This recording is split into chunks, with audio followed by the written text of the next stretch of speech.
नमस्कार। आप सभी का स्वागत है हमारे YouTube चैनल पवित्र व्रत कथाओं में।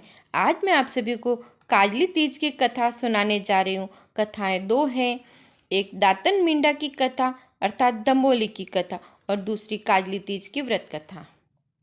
काजली तीज यह पर्व भाद्र महीने के कृष्ण पक्ष की तृतीया को मनाया जाता है। यह व्रत केवल सुहागिन महिलाएं ही रखती है। दिन भर भूखी रहकर रात में जब चंद्रमा के दर्शन होते हैं तब उन्हें अर्घ देकर बेसन का सत्तू भोग लगाकर उसे खाया जाता है। इस दिन सत्तू के अलावा और कुछ खाद्य पदार्थ नहीं खाया जाता। तृतीया के अगले दिन द्वितीया को रात में उठकर दातुन करके थोड़ा सा कुछ खाकर पुनः सो जाते हैं। इस प्रक्रिया को दंबोली कहते हैं। दंबोली की कथा। एक ब्राह्मण था, 7 बेटियों का वह गरीब पिता था। उस जमाने में लड़कियों का विवाह बाल स्वरूप में ही कर दिया जाता था। भूदेव ने अपनी 7 बेटियों का कन्यादान कर दिया था। काल का समय बीतता गया, समय अपना काम करता रहा। ब्याह के बाद प्रथम काजली तीज का व्रत आया। 7 बहनें अपने पिता के घर आई हुई थी। अगले दिन दमोली करने के लिए गरीब ब्राह्मण के घर में कुछ नहीं था। ब्राह्मणी पत्नी सोच विचार कर रही थी कि माता पिता अपनी पुत्रियों को दमोली में न जाने क्या क्या खिलाते हैं, पर मैं अपनी बेटियों को क्या खिलाऊं। इस विचार में घर के पिछवाड़े में एक करजन का वृक्ष खड़ा था। उसके पत्ते और फूल तोड़ लाई, उन्हें उबाल कर लड्डू बनाकर रख दिए। ब्राह्मण से बोली कि आप जाओ और कुछ लेकर आओ तो मैं अपनी बेटियों को कल तीज का व्रत करवा सकूं। ब्राह्मण हाथ में लोटा और अंगोछा लेकर बाजार गया। बाजार में एक सेठ जी की दुकान देखी, पर वह ब्राह्मण सत्य प्रिय था, उसे मांगा नहीं गया। वह असमंजस में था कि क्या करूं, मांगने में शर्म आ रही है। दुकान के पट मंगल करने का समय हुआ। सेठ जी तो दुकान बंद करके अपने घर चले गए। ब्राह्मण तो दुकान में ही रह गया। उसने अंगोछे में चने का आटा, गुड़, लोटे में घी ले लिया और इधर उधर घूमने लगा। बोलने लगा कि अट्टीसू वट्टीसू ने के काजली तीजरो व्रत किसु, अट्टीसू वट्टीसू ने के काजली तीजरो व्रत किसु, कि मैं तो यहाँ हूँ, मेरी पत्नी और बेटियां घर पर है, काजली तीज का व्रत कैसे होगा। इसी विचार में वह बड़बड़ा रहा था कि बाहर चौकीदार ने ये सब बातें सुन ली। चौकीदार ने सेठ जी से जाके कहा कि सेठ जी, आपकी दुकान में कोई चोर घुसा है जो कुछ बड़बड़ा रहा है। सेठ जी ने कहा नहीं नहीं, मैंने दुकान ध्यान से मंगल पट किए हैं।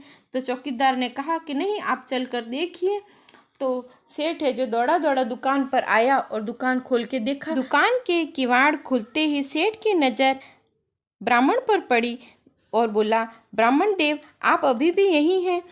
तो ब्राह्मण घबरा गया। उसने कहा, मैंने चोरी नहीं की है, आज काजली तीज का पर्व है, मेरी पत्नी और बेटियों के आज व्रत रखा है। घर में सत्तू बनाने के लिए और दंबोली के लिए कुछ भी नहीं था, इसलिए मैंने बेसन, घी, शक्कर, गुड़, आटा लिया है।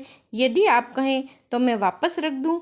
सेठ ने कहा कि महाराज, यदि आपने मांगा होता तो मैं आपको प्रसन्नता से दे देता। भूदेव की ऐसी ईमानदारी देखकर सेठ अति प्रसन्न हुआ। सेठ ने कहा कि अब से लेके सुबह सूर्य उदय तक तुम जितना ले जा सको उतना ले जाओ।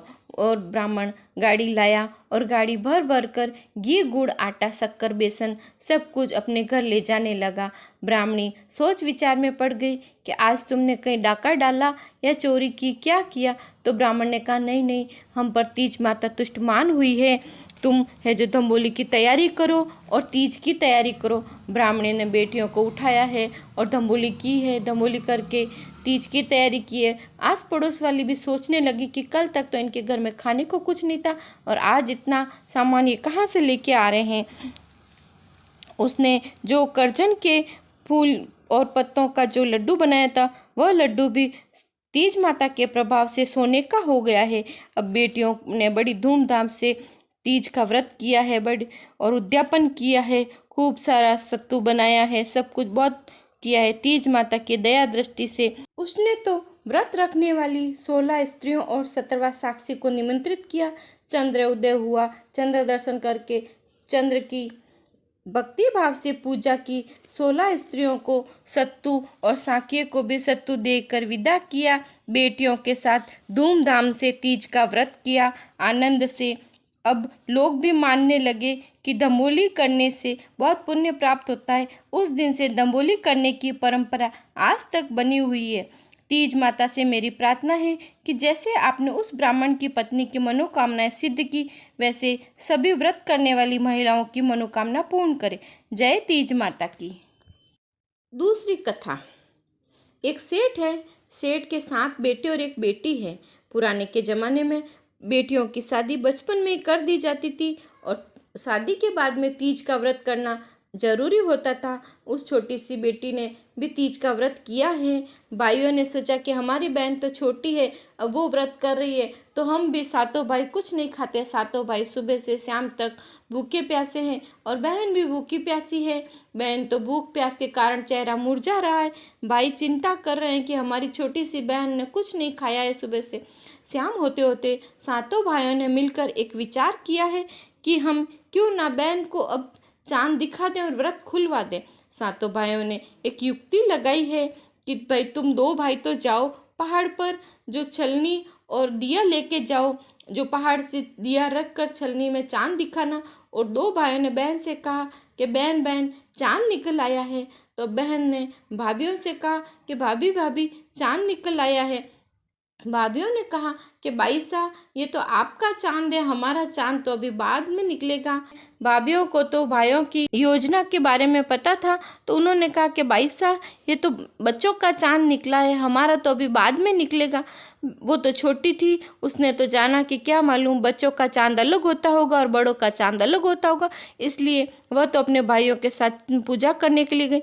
भाई अपनी बहन को गोद में उठाकर ऊपर ले गए और गोद में उठाकर उधर पहाड़ी पर दूर 2 भाई जो छलनी में दिया रखकर चांद दिखा रहे थे उसको दिखाया और कहा कि अब तू अर्घ दे और सत्तू का भोग लगा। बहन ने तो अर्घ दिया है चंद्रमा को और सत्तू का भोग लगाया है। अब वो व्रत खोलने के लिए बैठी है। तो व्रत खोलते खोलते जब सत्तू का एक कौर तोड़ा तो उसमें बाल निकला।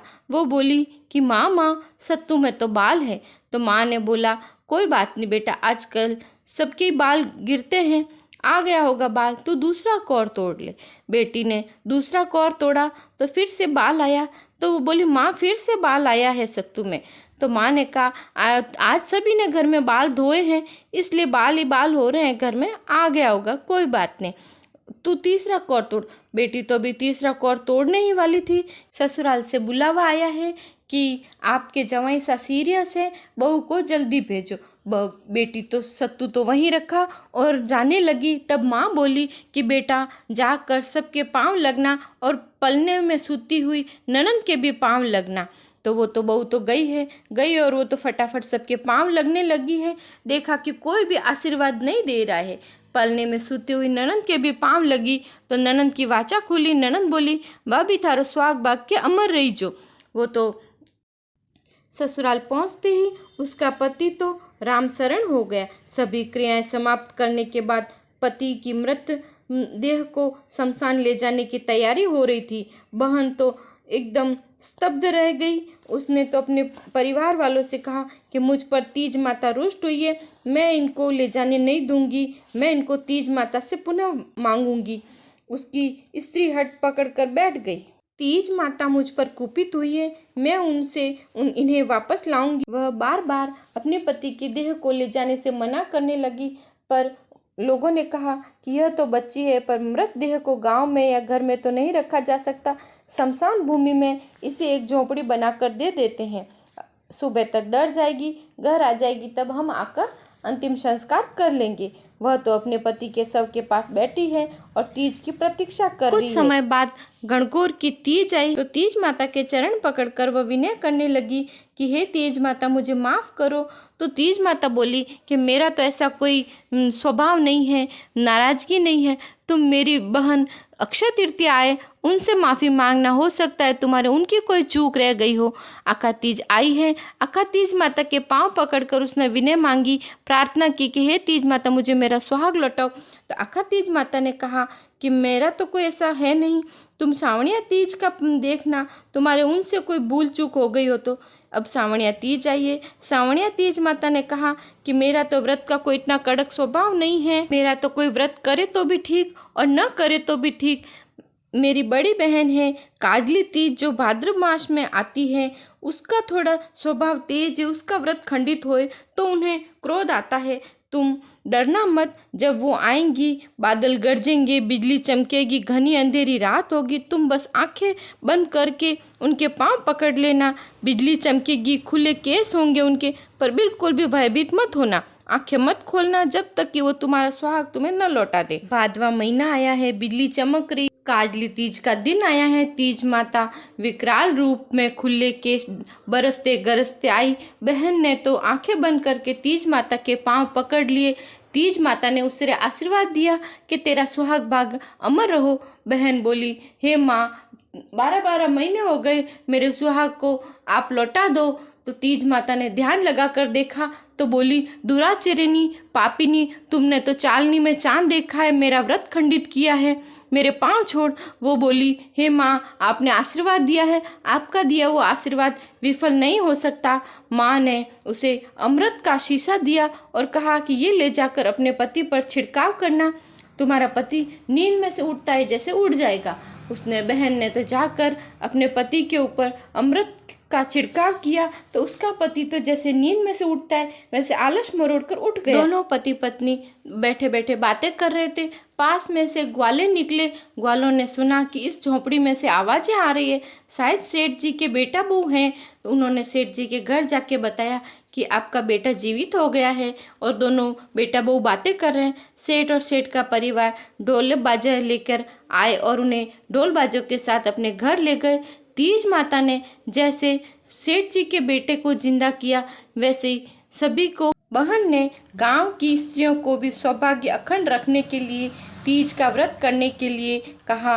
व्रत रखने के बाद समय पर उद्यापन करने को कहा। काजली तीज माता से याचना की, जैसा फल आपने बहू को प्रदान किया वैसा ही शुभ फल सभी व्रत रखने वाली महिलाओं को प्रदान करें। जय तीज माता, जय काजली तीज माता। आप सभी को मेरी कथा पसंद आई हो तो प्लीज़ लाइक शेयर सब्सक्राइब कीजिए और कमेंट बॉक्स में डालिए कोई नई कथा सुनना चाहते हैं। धन्यवाद। जय श्री कृष्ण।